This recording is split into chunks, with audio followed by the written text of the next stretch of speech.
America is the richest and most powerful country in history. But America's rise to number one was actually quite unexpected. In fact, most of North America was ignored for more than 100 years after it was discovered. Here's a map that was made right before Christopher Columbus discovered America. The Vikings said they had discovered an island somewhere over here, but no one realized that it was actually a continent. Columbus believed that he could find a trade route to Asia by sailing west. But actually, he found some islands in the Caribbean Sea. Columbus didn't find the spices he was expecting, but he still believed that he was close to India. So he called the natives Indians, got some goodies, and took them back to the King and Queen of Spain. The King and Queen wanted gold, so Columbus went back. A few years before Columbus claimed the West Indies for Spain, the Portuguese had discovered that they could reach Asia by sailing around Africa. So Spain and Portugal drew a line right down the middle of the map. All the non-Christian lands on one side would belong to Portugal, and everything on the other side would belong to Spain. The Portuguese sailed to Asia and built a huge trading empire. All of the interesting parts of the Americas were down here, where there was lots of gold, silver, and people. So that's where the Spanish went. The Spanish also sent an expedition into North America in 1539, but they didn't find gold and silver, so they mostly ignored all these useless lands up here in North America. The English actually sent an explorer to North America, while the Spanish were still exploring the islands in the Caribbean. But after that, the English waited almost 100 years before they tried to colonize America. England's first colony was established at Roanoke, North Carolina in 1585. But the same year, England got busy fighting a war with Spain, and that colony mysteriously disappeared. So they tried again at Jamestown, and this time it worked. Next, the Pilgrims arrived in Plymouth. Soon, lots and lots of people were coming to America, and before long, the East Coast was covered with British colonies. Meanwhile, the French were busy claiming all the land in the middle of North America. Now it's 1754, and it's time for a war to figure out who really owns what in America. New France has a population of about 60,000 people, so they team up with some Indian tribes to help them fight. The British colonies have a population of more than 1 million people, and they also team up with some Indian tribes. The British beat the French. At the same time, there was also a big war back in Europe, and when it was over, it was time to redraw the map. France gave half of Louisiana to Spain before the war was over.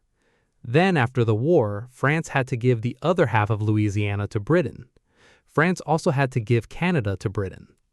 Now, Britain had lots of land in America, but Britain had also spent lots of money on the war, and now they needed money. So Britain started collecting lots and lots of taxes from the colonies. The colonists weren't happy with the new taxes. How can you tax us if we don't get to vote? The disagreement turned into a fight, and from a fight into a revolution. On the 4th of July, 1776, the Americans declared their independence from Great Britain. It would be 5 more years before the Americans won their war of independence. After winning freedom, they had a new problem. The government was a complete mess.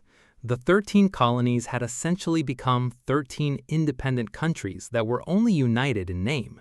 The new nation was failing, and it was failing fast. So the Founding Fathers wrote a new constitution and created an entirely new federal government that actually worked. In 1789, George Washington was elected the first president of the United States, but the USA was only this big, and all the land over here belonged to Spain. Over in France, Napoleon seized power and started conquering Europe. Napoleon also wanted to build an empire in America, so he made a deal with Spain that would give Louisiana back to France. But America was afraid of what Napoleon might do if he controlled the Mississippi River. So America asked France to sell New Orleans to them. Napoleon decided to sell all of Louisiana for $15 million. America had just doubled in size.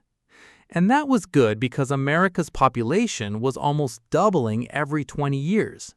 In those days, the average American family had 7 children, and all those kids needed some place to live. So lots of Americans moved west, where there was lots and lots of unclaimed land. In 1819, America bought Florida from Spain. Just 2 years later, Mexico won its independence from Spain, and America had a new neighbor. The northern territories of Mexico were sparsely populated and difficult to control. So the Mexican government invited Americans to settle in Texas. These settlers quickly outnumbered the Mexicans, and before long, the Texans broke free from Mexico. In 1845, the United States let the Republic of Texas join the Union. Disputes over the border of Texas led to a war with Mexico. At the end of the war, the United States paid Mexico $15 million and took the northern parts of Mexico. Just 5 years later, the United States also bought another piece of land from Mexico for $10 million. Meanwhile, the British agreed to let the Americans have all of the Oregon Territory below a certain line. And so in just 50 years, America now stretched from sea to sea. Right after the Americans got California, word spread that gold had been discovered. Lots and lots of people rushed to California to help dig up the gold. America was thriving, and there was peace on all sides. But there was a big problem on the inside, the problem of slavery. In northern states, slavery was illegal, and many considered it to be a great evil that must be stopped. In the South, slavery was an important part of the economy. Everything came to a head when Abraham Lincoln was elected president in 1860.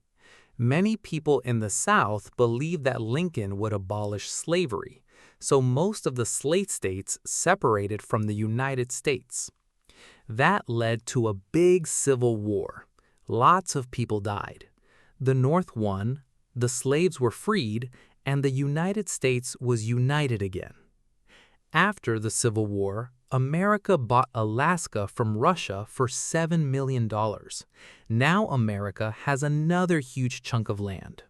Some American businessmen took control of the Hawaiian Islands and asked the United States to annex them. Others feared that if America didn't get Hawaii, another great power like Germany or Japan would take it. Something was brewing in Cuba. Cuba was in the middle of a war for independence. In 1898, after an American warship sank in a mysterious explosion, the U.S. told Spain to leave Cuba or else. Spain responded by declaring war on the United States. Then the U.S. quickly captured Cuba, Puerto Rico, and the Philippines. This effectively brought an end to what remained of the Spanish Empire that Christopher Columbus had begun.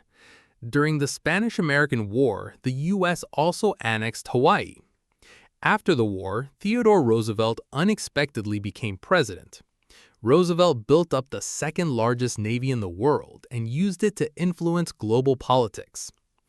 America negotiated to build a canal through Panama, connecting the Atlantic and Pacific Oceans. The Americans finished building the Panama Canal in 1914. America had become a world power, and World War I had just begun. But here is the question nobody asks about America's rise. Was it genius? Was it luck? Was it something darker? And what does the answer mean for the most powerful nation on Earth today? But here is the question nobody asks about America's rise. Was it genius? Was it luck? Was it something darker?